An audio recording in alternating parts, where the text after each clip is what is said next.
ទឹកខោមិនដែលកាត់សម័យខុសច្បាប់វាយសេរសាអ្នកតូចតែអ្នកតូចធ្វើខុសគឺពិតជាខុសប៉ុន្តែបើអ្នកធំធ្វើខុសគឺថាច្រឡំហើយតើច្បាប់ស្រុកយើងសម្រាប់តែរាជទុនទាបឬមួយក៏ផែស្ងួត Darling មានអាគមកិច្ចថាបិទភ្នែកអាជ្ញាធរខាត់ស្វាយរៀងឲ្យងងឹតសូនឈឹងឬយ៉ាងម៉េច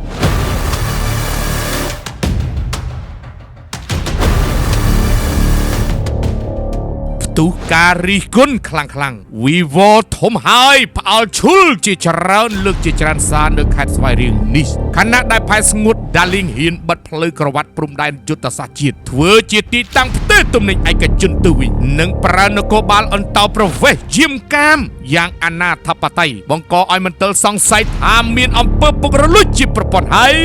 ឃ្លានឆ្ងាញ់រកស៊ីភ័យកុំបំភ្លៃឲ្យរាសលំបាកប៉ុន្តែសម្រាប់ម្ចាស់ផែស្ងួត Darling នៅស្រុកកំពង់រោប្រហែលជាមានខ្សែធំក្នុងក្រាស់ហើយមិនចេះភ័យទើបហ៊ានយកផ្លូវសាធារណៈរបស់រដ្ឋនិងជាផ្លូវយុទ្ធសាស្ត្រក្រវ៉ាត់ព្រំដែនមកធ្វើជាកម្មសិទ្ធិឯកជនដោយគ្មានញញើតច្បាប់ទម្លាប់នោះទេសកម្មភាពនេះមិនត្រឹមតែជាការរំលោភបំពានលើទ្រព្យសម្បត្តិរដ្ឋប៉ុណ្ណោះទេប៉ុន្តែវាគឺជាការបិទសិទ្ធិសេរីភាពក្នុងការធ្វើដំណើររបស់ប្រជាជនរាស្ត្រនិងការប្រមាថយ៉ាងធ្ងន់ធ្ងរដល់អំណាចច្បាប់នៃព្រះរាជាណាចក្រកម្ពុជាភាពមិនប្រក្រតីនិងការរំលោភអំណាចតាមប្រភពពីមហាជននិងសមត្ថកិច្ចការពារព្រំដែនផ្ទាល់បានបង្ហើបឲ្យដឹងថាទាំងទឹកភ្នែកអ៊ូលដើមកថារយៈពេល2ខែមកហើយដែលផ្លូវយុទ្ធសាស្ត្រជាតិត្រូវបានកំចាត់ដែលជាម្ចាស់ផែ Darling យកប្រាស់មកបិទជិតហាមដាច់ខាតគឺមិនអោយប្រជាជនរាស្ត្រឆ្លងកាត់នោះទេសូម្បីតែមន្ត្រីការពារព្រំដែនក៏មិនអាចដើរកាត់បានដែរអ្វីដែលគួរឲ្យសង្វេគបំផុតនោះគឺ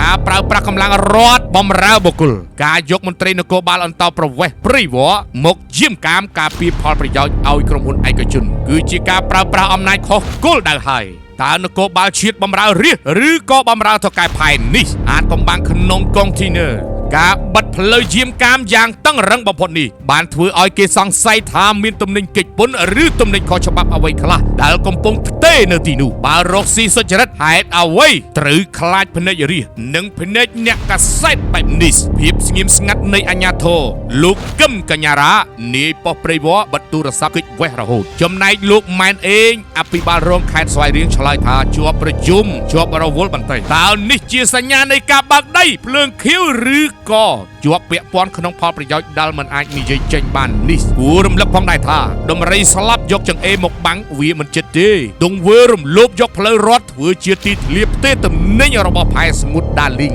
គឺជាមហារាជដែលកំពុងស៊ីបំផ្លាញសេចក្តីទុកចិត្តរបស់ប្រជាពលរដ្ឋលើអាជ្ញាធរមូលដ្ឋានហើយប្រសិនបើស្ថាប័នពាក់ព័ន្ធពិសេសក្រសួងមហាផ្ទៃនិងរដ្ឋបាលខេត្តស្វាយរៀងនៅតែបន្តរក្សាភាពស្ងៀមស្ងាត់វានឹងក្លាយជាការបញ្ជាក់ថាអំណាចទឹកប្រាក់ហុំជាងអំណាចច្បាប់ហើយគួរបញ្ជាក់ផងដែរថាមហាជនចង់មួយជំហៀងប្រទេសទៅហើយនិងអង្គភាពសារព័ត៌មានជាច្រើននៅក្នុងព្រះរាជាណាចក្រកម្ពុជាសូមអំពាវនាវដល់សម្ដេចមហាបវរធិបតីហ៊ុនម៉ាណែតនាយករដ្ឋមន្ត្រីនៃកម្ពុជានិងឋានៈដឹកនាំកម្ពុជាមេត្តាបញ្ជូនក្រុមអធិការកិច្ចចុះពិនិត្យជាបន្ទាន់ផងទៀតកុំទុកឲ្យបុគ្គលម្នាក់ឬក្រុមហ៊ុនមួយបំផ្លាញសណ្ដាប់ធ្នាប់សាធារណរដ្ឋនិងប្រើប្រាស់កម្លាំងនគរបាលជាតិធ្វើជាឈ្នន់ការពារទង្វើខុសច្បាប់របស់ខ្លួនតទៅទៀតពាក្យស្លោកក្រែងរំលឹកពីអង្គភាពយើងធ្វើស្រែឲ្យមើលស្មៅទុកដាក់កូនចៅឲ្យមើលផៅសន្តានបើចង់ដឹងថាមន្ត្រីក្រមអាវ៉ាន់សាសមឬទេអ្នកដឹកនាំត្រូវតែចុះមើលឲ្យផ្ទាល់ខ្លួនឯង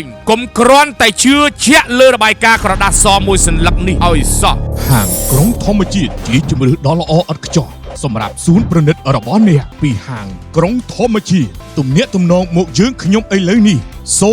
29 78 និង91 066 58 42 និង68ហាងក្រុងធម្មជាតិ